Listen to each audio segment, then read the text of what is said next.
ये है तंदूरी मलाई सोया चाप टिक्का। बिल्कुल सही सुना आपने, ये तंदूरी मलाई सोया चाप टिक्का है। इसे मैंने 2 तरीक़ों से बनाया है, आप देख सकते हैं। पहले मैंने सोया चाप पैकेट्स में से निकाल दिए हैं। सोया चाप के कम से कम 6 से 7 पीसेस होते हैं पैकेट में। मेरे पैकेट में से 7 पीस निकले थे, तो मैंने फ़िलहाल तो 2 पीस साइड रख दिए थे और अपने घर फैमिली के हिसाब से मैंने 4 या 5 पीसेस निकाले थे।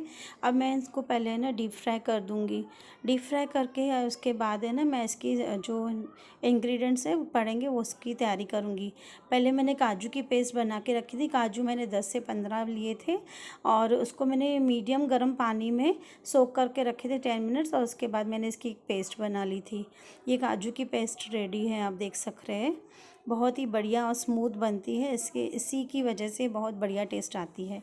और दूसरी बाजू है ना, अदरक, लहसुन, हरी मिर्च, तो ये मैंने ग्राइंड करके रखे थे।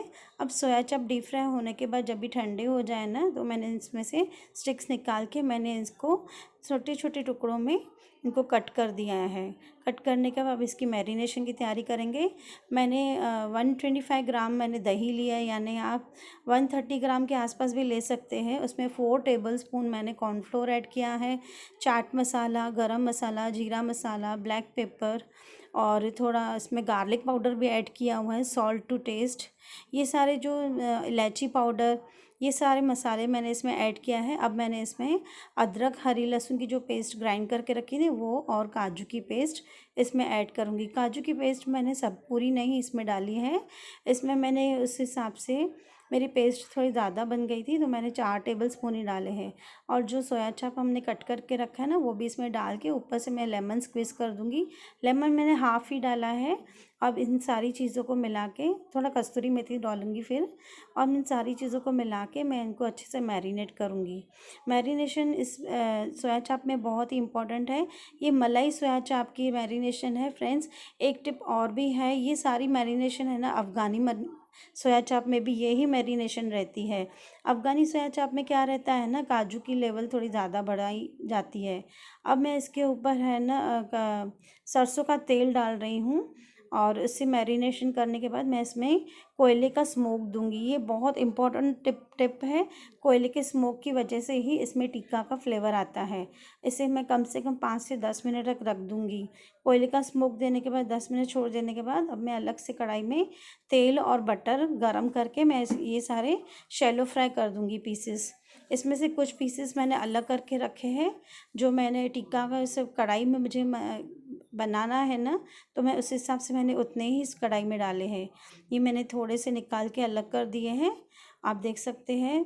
और उसके बाद है ना, मैं इन सारी चीज़ों को निकाल के इसमें मैं कढ़ाई में से तेल निकाल दूंगी। उसके बाद इसी में मैं सेम बेसिस डाल के इसमें थोड़ी मायोनीज़ और थोड़ी फ्रेश क्रीम अमूल की मैंने ली है, और इन सारी चीज़ों को मिलाने के बाद है ना, मैं अच्छे से टॉस कर दूंगी। गैस फ्लेम ऑफ रखना है, गैस फ्लेम चालू नहीं रखना है। इन सारी चीज़ों को अच्छे से टॉस करने के बाद फिर से मैं इसके ऊपर थोड़ा कोरिएंडर और फिर से कस्तूरी मेथी ऐड करूँगी। आप देख सकते हैं कितनी बढ़िया दिख रही है, टेम्पटिंग दिख रही है, और इतनी बढ़िया खुशबू आती है ना। ये बहुत ही घर पे भी उतनी ही टेस्टी बनती है जितनी हमें बाज़ार से मिलती है। आप इस तरह से घर पे ज़रूर बनाइए। ये हमारी प्लेटर सोया चाप रेडी है। प्लेट में जिसे सर्व किया जाता है ना रेस्टोरेंट या छोटे स्ट्रीट स्टॉल्स में, इसी तरह से हमें वो सर्व करके देते हैं। उसमें प्याज के लच्छे, सोया चाप और हरी चटनी भी वो अपनी बना के जो हमें देते हैं, वो चटनी भी मैंने बनाई है फ्रेंड्स। उसकी भी रेसिपी मैं आप सबसे जल्दी ही शेयर करने वाली हूँ। ये चटनी बहुत बढ़िया बनती है, सोया चाप की स्पेशल चटनी है ये। आप देख सकते हैं मेरी प्लेटर रेडी है बिल्कुल। कितनी बढ़िया और टेस्टी लग रही है ना, खाने में भी उतनी बढ़िया बनी है। अब मैं आपसे दूसरा मेथड शेयर करने वाली हूँ। ये मैंने स्टिक्स में डाले हैं सोया चाप को।